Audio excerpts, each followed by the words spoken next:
संत महात्मा सोच समझ के तो ये निष्कर्ष निकालते हैं, होनी बहुत बलवान है,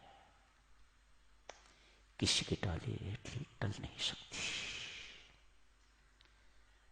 आज अमंगल प्रस्तुत हो गया है, सब तैयारी होगी। राजा दशरथ ने प्रभु राम को बुलवा के तो उन्हें सूचित कर दिया है, कल आपका राज्याभिषेक होगा, उपवास रखो, ब्रह्मचर्य का पालन करो, भूमि पर शयन करो, खाना हो तो फलाहार, इत्यादि इत्यादि सब बातें समझा दी गई। महर्षि वशिष्ठ प्रभु राम के महल में गए। प्रभु राम अपने आप को धन्य, अति धन्य मान रहे हैं। एक शिष्य के घर आज गुरु महाराज पधारे।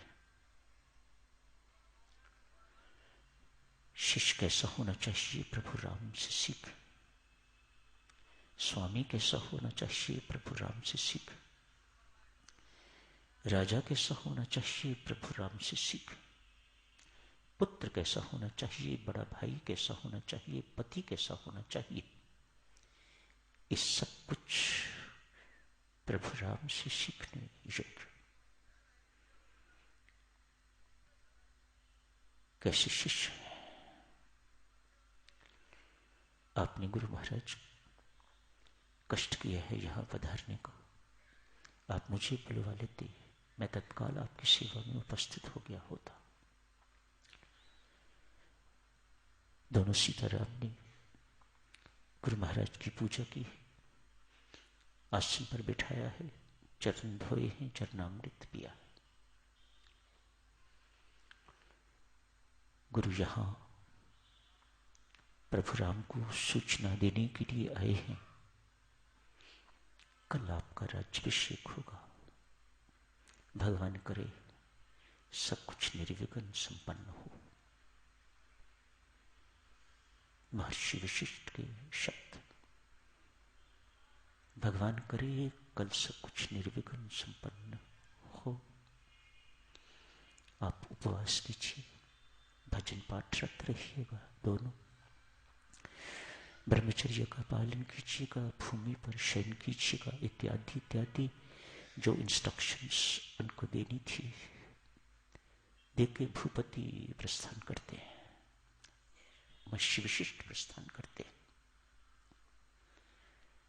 सूचना सुन के तो प्रभु राम उदास है। सूचना तो भूपति से भी मिल गई थी, पिता से भी मिल गई थी, लेकिन आज की सूचना गुरु महाराज द्वारा है। आज की सूचना सुन प्रभु राम उदास है। मां सीता ने कारण पूछा, चक्रवर्ती राजा दशरथ के उत्तराधिकारी बनना कोई छोटी बात नहीं, इतने महान बनने जा रहे हो, फिर उदास क्यों। कहा, सीते चारों भाइयों का जन्म लगभग आसपास ही हुआ, बहुत अंतर नहीं, पर मुझे ज्येष्ठ माना जाता है। एक साथ चारों के चारों हम पले हैं, एक साथ हम चारों का यज्ञोपवीत सेरेमनी एक साथ पढ़े, एक साथ बड़े हुए, सब कुछ साथ साथ हुआ है। मात्र कुछ घंटे का फर्क होगा कि मैं बड़ा हूं, ज्येष्ठ हूं, इसलिए मैं इस अयोध्या राज्य का उत्तराधिकारी बनूं, ये बात मुझे सही नहीं लगती। रघुकुल की ये रीत मुझे सही नहीं लगती। सीते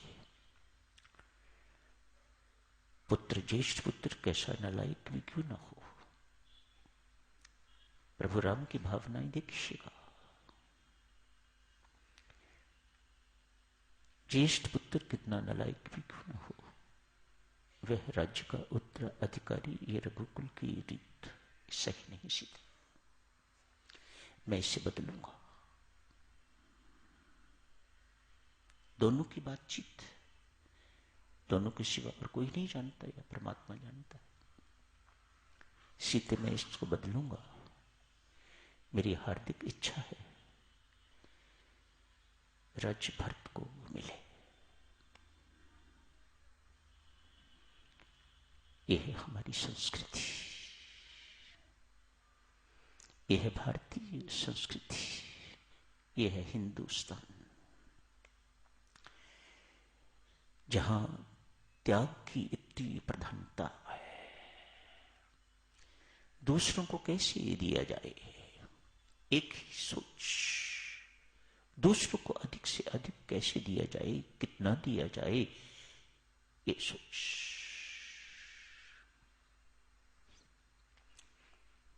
भारतीय संस्कृति मेरी माताओं सच नहीं है। जो अभी भी इसका अनुपालन करते हैं वे दुखी नहीं हो सकते।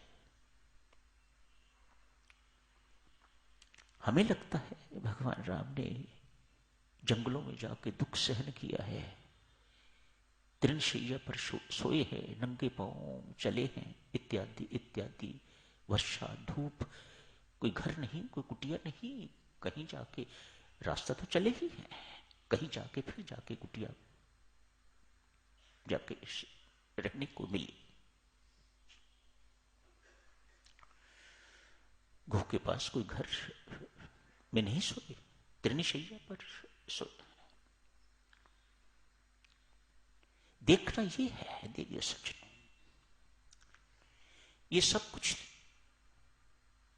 जो राम पर बीत रहा है उससे हम दुखी हैं या राम दुखी हैं? जमीन आसमान का अंतर है इन दो बातों में। राम ने किसी भी स्थिति में दुख का अनुभव नहीं किया, न चिंतित हुए हैं, न अशांत हुए हैं, कहीं दुखी नहीं हुए हैं। हाँ, हमें देखने वालों को दुख होता है, बेचारे नंगे पांव चल रहे हैं, इनके पांव में कांटे चुभ रहे हैं, पथरीली जमीन है उस पर कैसे चल रहे होंगे कोमल पांव।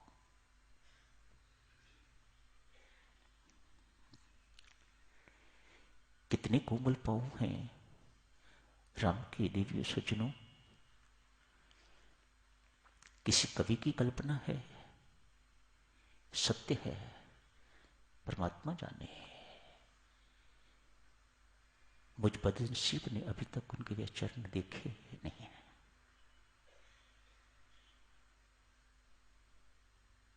फूलों में पराग होता है, मां सीता, आप कभी देखना फूलों में जाके वह पराग कितना कोमल होता है। मां सीता के हाथ इतने कोमल थे, उस पराग से झरीट आ जाती थी। कल्पना नहीं, शास्त्र ऐसा वर्णन करता है। मां सीता के हाथ कितने कोमल, उस कोमलतम पराग इतना कोमल, उसको हाथ लगते मां सीता के तो मां सीता के हाथ छिल जाते। ऐसे कोमल हाथ भगवान के चरण कितने कोमल हैं, ऐसे हाथ भगवान के चरण दबाते हुए कतराते हैं, कहीं इन हाथों से भगवान के कोमल चरणों में झरीट न आ जाए। श्रीमद् भागवत में वर्णन आता है, शुकदेव कहते हैं मैं उन चरणों का ध्यान लगाता हूं।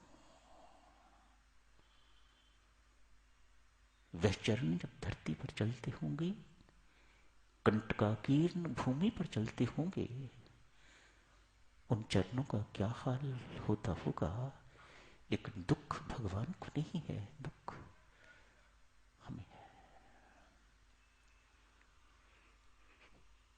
उन्हें मिले हुए अधिकार, मिला हुआ राज्य निछावर करने में महान सुख का अनुभव होता है।